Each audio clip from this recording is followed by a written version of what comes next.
Let's begin with the terror in Orlando and what we know today about the deadliest shooting in American history. 50 people are dead and dozens more are in the hospital after a gunman took over a gay nightclub early Sunday morning. The accounts of the attacker coming in from those who survived the horror. Oh my God, people are getting shot, dude. Get out of here. Oh my. And we're learning more about the lives lost and the suspected shooter. 10 on your sides, Erin Kelly has been working to gather the latest information coming in. The ex-wife of the man authorities believe is behind the attack says he was mentally unstable and regularly beat her. She said he did not show signs of radicalism. Now, this is new video of FBI agents descending on the home of 29-year-old Omar Mateen. Early Sunday morning, authorities say Mateen killed 49 people and sent dozens more to the hospital. Police say he used a handgun and an AR-15 type rifle and talked about the Boston bombing in a 911 call. President Obama called it an act of terror and hate. Police say an off-duty officer engaged Mateen and more officers responded, forcing him to retreat to a bathroom where he had hostages. Officers used an explosion to get inside because they believed loss of life was imminent.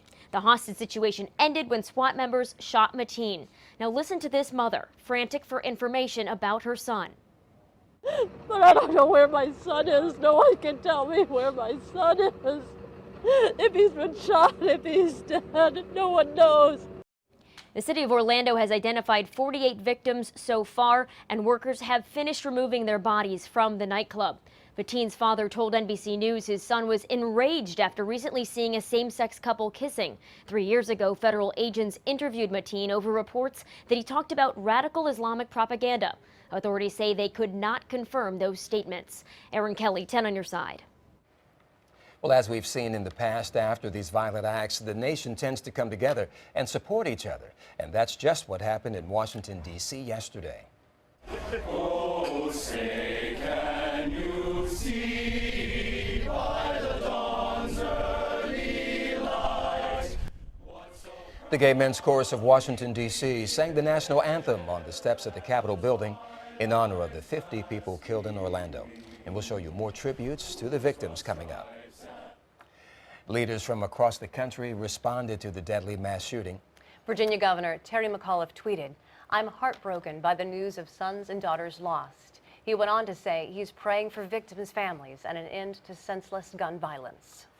North Carolina Governor Pat McCrory said the shooting that occurred in Orlando was a tragedy and something that should never take place in our country. Those who died were innocent victims of an inexcusable act of violence. Congressman Bobby Scott said the shooting is particularly insidious in that it occurred at a prominent gay nightclub where Americans across the country were gathering to celebrate LGBT Pride Month and the remarkable diversity of our nation. Meaningful action is long overdue. And Congressman Scott Rigel said, in part, "Terry and I join our nation in deploring the attack, mourning the profound loss." Stay with us throughout the day for continuing coverage of this tragedy. Our Tom Shad will provide live updates from Orlando. Look for his reports starting today on WAVY News 10 at 4.